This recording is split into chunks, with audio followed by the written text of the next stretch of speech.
Panduan penyusunan laporan hasil belajar pada satuan PAUD.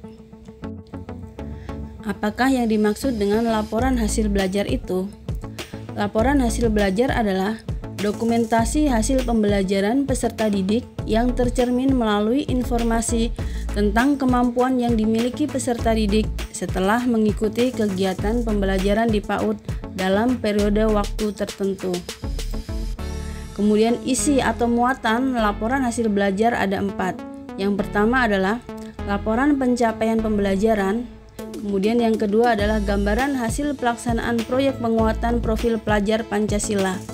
Yang ketiga, informasi tumbuh kembang peserta didik. Dan yang keempat adalah refleksi orang tua tentang perkembangan belajar peserta didik yang bertujuan untuk memperkuat upaya tindak lanjut dari pendidik maupun orang tua atau wali. Selanjutnya, tujuan penulisan laporan hasil belajar adalah untuk memberi informasi tentang tujuan-tujuan pembelajaran dalam capaian pembelajaran yang telah dikuasai peserta didik, tujuan pembelajaran yang masih memerlukan penguatan lebih lanjut dan rencana stimulasinya, serta informasi tentang kemajuan peserta didik dalam melaksanakan proyek penguatan profil pelajar Pancasila. Terdapat beberapa tahapan yang perlu dilakukan pendidik sebelum menyusun laporan hasil belajar peserta didik. Yang pertama adalah pengumpulan data yang dilakukan melalui kegiatan asesmen. Yang kedua, pengolahan dan analisis data, yaitu bagaimana hasil asesmen diolah untuk dijadikan informasi yang diperlukan di dalam laporan hasil belajar. Dan yang ketiga adalah menyusun laporan serta melakukan pelaporan. Tahap yang pertama adalah pengumpulan data. Data yang diperlukan dalam laporan hasil belajar PAUD kurang lebih ada 5 data.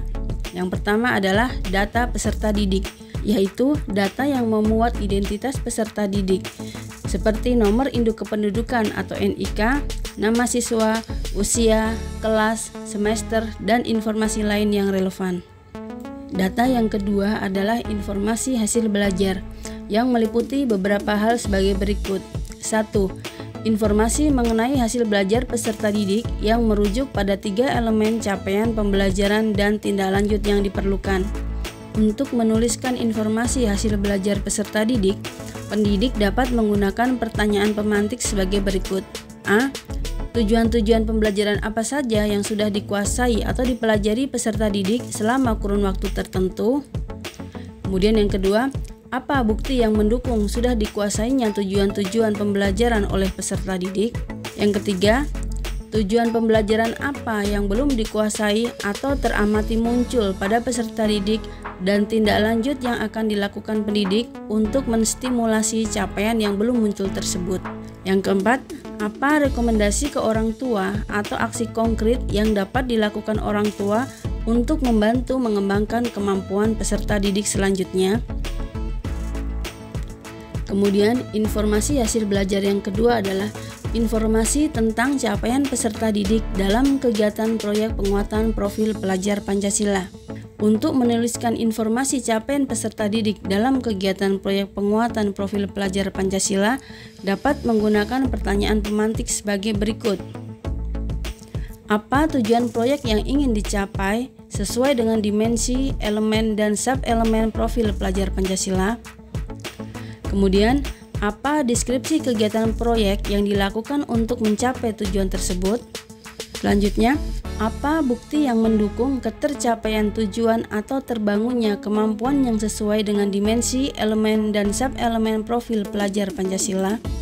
Apa yang belum teramati muncul dari tujuan proyek yang ingin dicapai dan perlu distimulasi lebih lanjut pada proyek selanjutnya? Kemudian, data yang ketiga adalah informasi tentang perkembangan peserta didik yang akan melengkapi informasi tentang hasil belajar. Pendidik melakukan pemantauan tumbuh kembang peserta didik terhadap hal-hal sebagai berikut.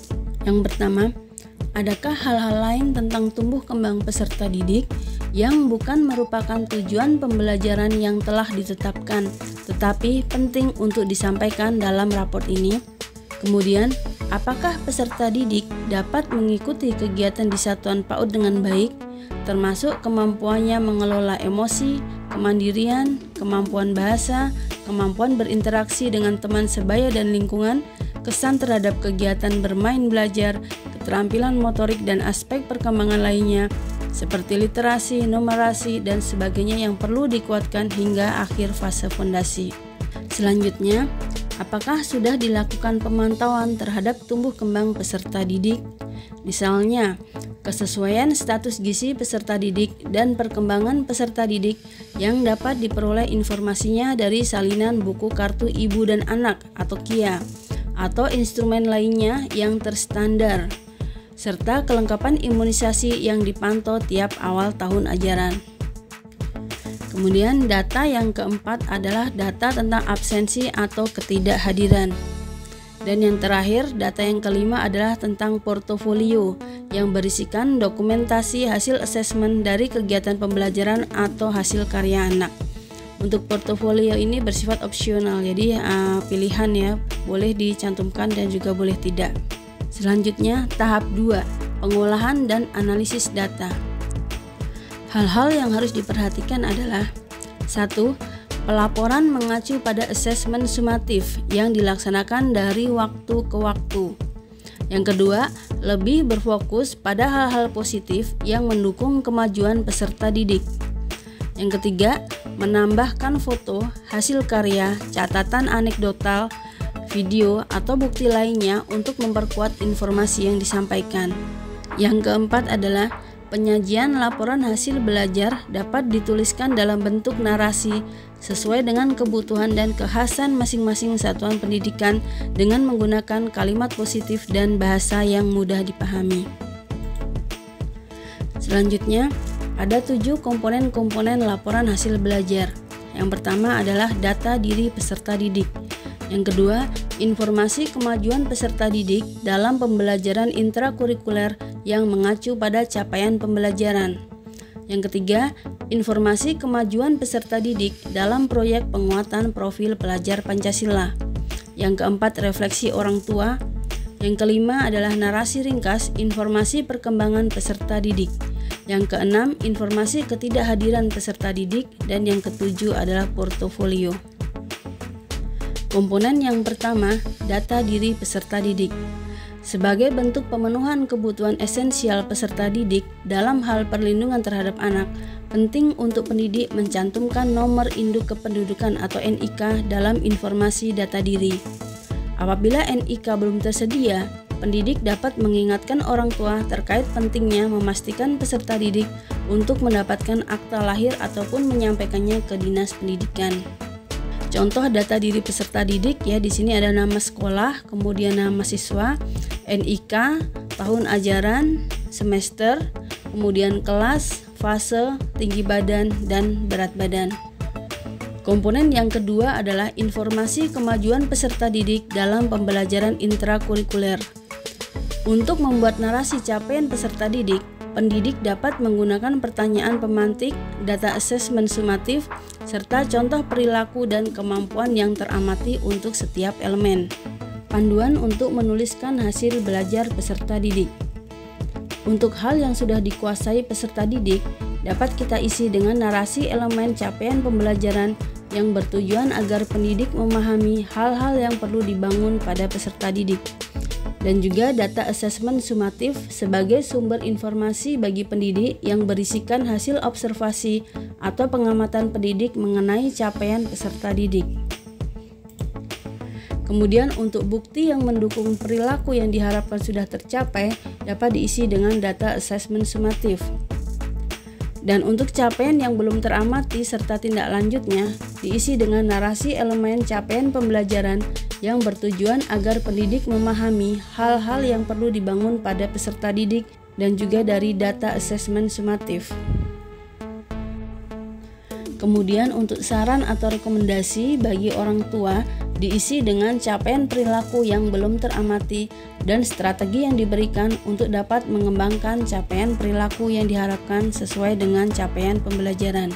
Contoh narasi yang menjelaskan hasil belajar peserta didik pada capaian pembelajaran nilai agama dan budi pekerti. Pada contoh ini, yang di blok warna hijau ini menunjukkan hal-hal yang sudah dikuasai atau dipelajari peserta didik selama kurun waktu tertentu. Ya, jadi di sini ada menunjukkan perilaku melaksanakan kegiatan ibadah, kemudian menunjukkan kemampuan mengenal ajaran pokok agamanya, dan juga sayang kepada tanaman di sekolah serta ikut terlibat dalam menjaga kebersihan kelas. Sedangkan tulisan yang di blok dengan warna pink atau merah jambu adalah bukti yang mendukung peserta didik telah menguasai atau mempelajari tujuan-tujuan pembelajaran selama kurun waktu tertentu. Jadi di sini peserta didik dapat sholat dengan disiplin, kemudian mampu menyebutkan sifat-sifat Tuhan dan simbol-simbol yang merefleksikan ajaran agama Islam seperti masjid, kitab suci Al-Quran, dan kisah teladan Nabi. Kemudian yang di blok warna orange ini adalah rekomendasi atau aksi konkret yang dapat diberikan untuk orang tua agar dapat membantu pengembangan kemampuan peserta didik selanjutnya. Dalam contoh ini rekomendasinya adalah di kelas 1 SD nanti, pendidik dan orang tua dapat melanjutkan pembelajaran tentang nilai dan ajaran agamanya. Ia dapat dikenalkan dengan huruf-huruf hijaiyah. Komponen yang ketiga adalah informasi kemajuan peserta didik dalam proyek penguatan profil pelajar Pancasila atau P5. Laporan hasil belajar P5 ini dibuat dalam bentuk yang sederhana berupa deskripsi satu paragraf mengenai perkembangan peserta didik selama melaksanakan proyek profil. Hal-hal yang perlu tercantum dalam narasi capaian terhadap dimensi profil pelajar Pancasila adalah sebagai berikut. Yang pertama, narasi pelaksanaan proyek. Yang kedua, tujuan proyek. Diambil dari dimensi, elemen atau sub-elemen profil pelajar Pancasila. Kemudian yang ketiga, kemajuan atau proses menuju ketercapaian tujuan proyek. Dan yang keempat adalah bukti pendukung yang menunjukkan kemajuan ketercapaian suatu proyek. Contoh narasi capaian terhadap dimensi profil pelajar Pancasila. Yang di blok warna hijau ini adalah narasi pelaksanaan proyek. Jadi di sini contohnya adalah semester ini Ari melakukan proyek memilah sampah. Jadi proyeknya adalah proyek memilah sampah. Kemudian yang di blok warna merah muda atau pink ini adalah tujuan proyek yang diambil dari dimensi, elemen atau sub-elemen profil pelajar Pancasila. Contoh tujuan proyek di sini adalah harapannya mampu membangun dua dimensi profil pelajar Pancasila, yakni bergotong royong dan bernalar kritis. Melalui proyek ini diharapkan anak tanggap terhadap lingkungan sosial, mampu bekerja sama, memenuhi rasa ingin tahunya dengan bertanya, serta memperoleh dan mengolah informasi. Dan untuk tulisan yang di blok warna orange ini adalah bukti pendukung yang menunjukkan kemajuan ketercapaian tujuan proyek. Jadi di sini bukti pendukungnya adalah saat melaksanakan kegiatan proyek, Ari dapat mengenali kebutuhan bersama dan bekerja sama dalam melakukan kegiatan proyek. Dan juga Ari dapat memenuhi rasa ingin tahunya melalui pertanyaan dan memberikan informasi kepada teman-temannya. Sedangkan yang di blok warna biru ini adalah narasi untuk kemajuan atau proses menuju ketercapaian tujuan proyek. Contoh di sini adalah tampak saat Ari membawa limbah kulit buah dari rumah dan bersama teman-teman memotongnya untuk dijadikan bahan ekoenzim. Serta tampak saat Ari menanyakan cara membuat ekoenzim lalu membuatnya bersama teman-temannya. Ari juga membantu menjelaskan cara membuat ekoenzim setelah melihat poster. Komponen yang keempat adalah refleksi orang tua. Refleksi orang tua merupakan bagian yang menunjukkan kemitraan satuan PAUD dan keluarga untuk mendukung tumbuh kembang terbaik bagi anak usia dini, serta pemaknaan bahwa orang tua juga sebagai sumber belajar. Hasil pengamatan dan refleksi diri orang tua dapat dilakukan dengan menjawab beberapa pertanyaan pemantik sebagai berikut. Yang pertama, apa yang sudah berkembang pada diri anak saya? Kemudian, apa saja yang masih perlu dikembangkan pada diri anak saya? Yang ketiga, langkah-langkah apa yang dapat saya lakukan untuk membantu anak saya mengembangkan hal tersebut? Contoh narasi refleksi orang tua. Saya lihat perkembangan anak saya semakin kreatif di rumah. Dia sering membuat sendiri kostum dari kartun yang dia suka dengan barang-barang yang ada di rumah. Kirana masih perlu dibujuk untuk makan sayur, Saya akan mencoba membuat makanan yang dia bisa makan sayurnya. Saya juga akan mengajak Kirana untuk mengobrol dengan bahasa Sunda dan bahasa Indonesia. Selanjutnya, komponen yang kelima adalah narasi ringkas informasi perkembangan peserta didik. Pendidik dapat menarasikan secara umum mengenai tumbuh kembang peserta didik. Pertanyaan yang dapat digunakan oleh pendidik untuk membantu mengisi informasi perkembangan peserta didik ini adalah: adakah hal-hal lain tentang tumbuh kembang peserta didik yang bukan merupakan tujuan pembelajaran yang telah ditetapkan, tetapi penting untuk disampaikan dalam rapot ini? Contoh narasi untuk menjelaskan secara ringkas kemajuan tumbuh kembang peserta didik. Bima secara umum bertumbuh kembang dengan baik. Area yang sudah baik berkembang pada peserta didik adalah aspek kemandirian. Bima mampu mengikuti beberapa kesepakatan kelas yang diterapkan bersama oleh pendidik dan teman-temannya. Bima bersedia merapikan mainan yang sudah selesai digunakan tanpa perlu diingatkan lagi. Kemampuan fisik motoriknya cukup baik, tetapi kemampuan untuk mengelola emosi dan sabar menunggu gilirannya masih perlu penguatan. Kemudian komponen yang keenam adalah informasi ketidakhadiran peserta didik. Informasi ini dapat digunakan pendidik untuk memberi dukungan kepada orang tua. Contohnya, jika ketidakhadiran peserta didik karena sering sakit, maka pendidik dapat memberi dukungan pada hal-hal yang terkait dengan kesehatan peserta didik. Kemudian contoh yang kedua, jika didapati peserta didik sering tidak hadir tanpa keterangan, maka hal tersebut dapat menjadi tanda awal bagi pendidik akan kemungkinan adanya kendala komunikasi dengan orang tua atau wali peserta didik. Kemudian komponen yang ketujuh adalah portofolio. Portofolio berfungsi sebagai instrumen pengumpulan data atau bukti pendukung capaian belajar.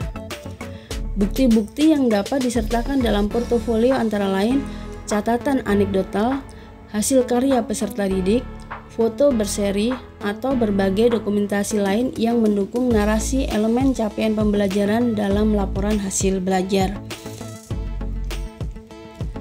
Tahap ketiga, pelaporan hasil belajar.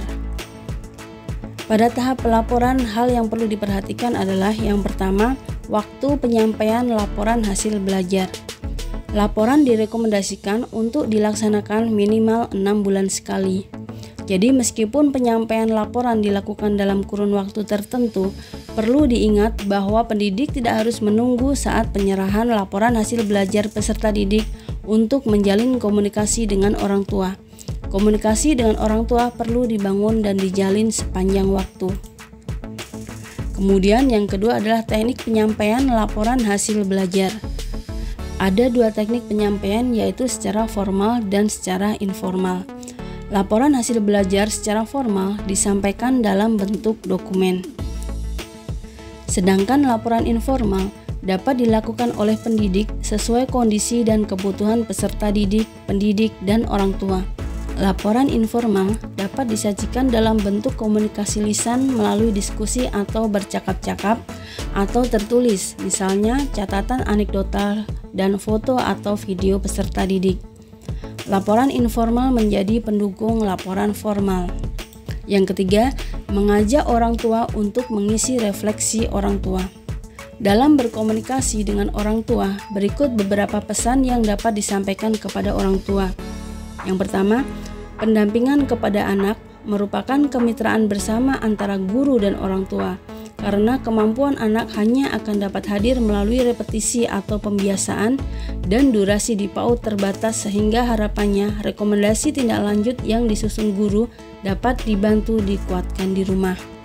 Kemudian, mengajak orang tua untuk terus mengingatkan bahwa setiap anak pasti bisa, asal anak diberikan pendampingan dan diberi motivasi bahwa dirinya pasti bisa asal terus berusaha.